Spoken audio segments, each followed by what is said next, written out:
For all those whose cares have been our concern, the work goes on, the cause endures, the hope still lives, and the dream shall never die.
No matter who writes the history books, when people look back on this century, they will say that Edward Kennedy was one of the ablest and most productive, most compassionate and most effective men who served in the United States Senate in the entire history of the country.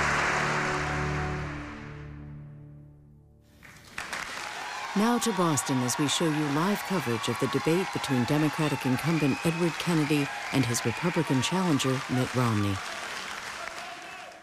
I believe that abortion should be safe and legal in this country. I believe that since Roe v. Wade has been the law for 20 years, that we should sustain and support it. And I sustain and support that law and the right of a woman to make that choice. On the question of the choice issue, I have supported the Roe v. Wade. I am pro-choice. My opponent is multiple choice.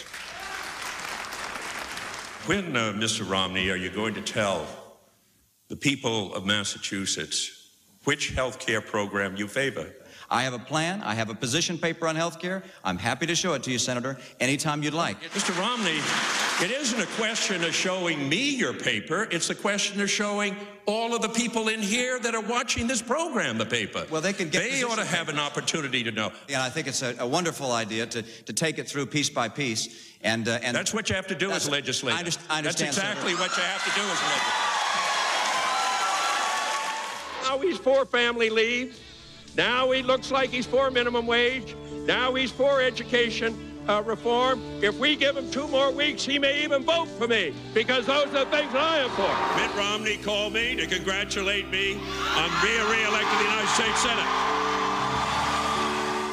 The best way to find out about what a party will do is what it has done.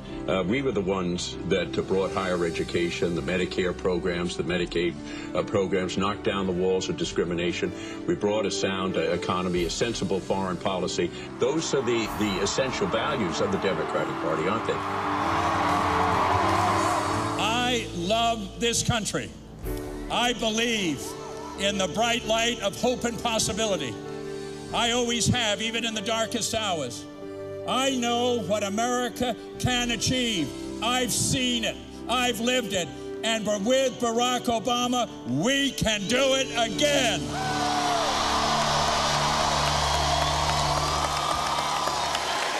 Thank you. Thank you very much. Thank you. Thank you. This is the cause of my life. New hope.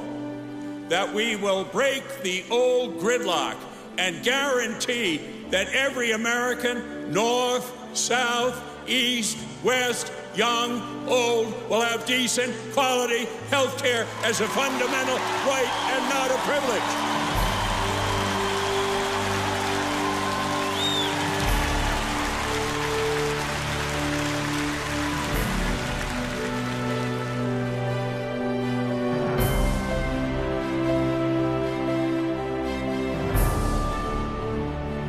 Today's decision was a victory for people all over this country whose lives will be more secure because of this law and the Supreme Court's decision to uphold it.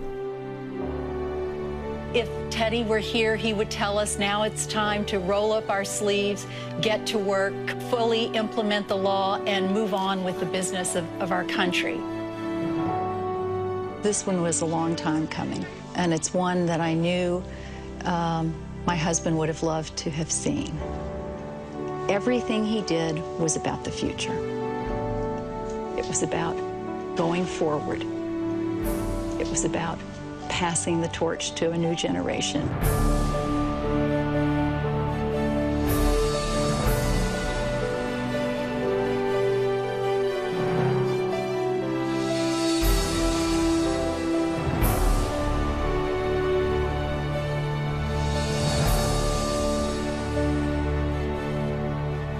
Those of us who knew Teddy and worked with him here, people of both parties, know that what drove him was something more.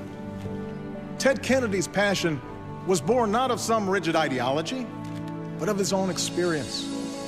That large-heartedness, that concern and regard for the plight of others is not a partisan feeling. It's not a Republican or a Democratic feeling. It too is part of the American character. Well, I've never shied away from being called a liberal, but what I have done is stand up for my beliefs.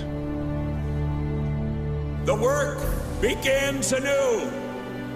The hope rises again, and the dream lives on.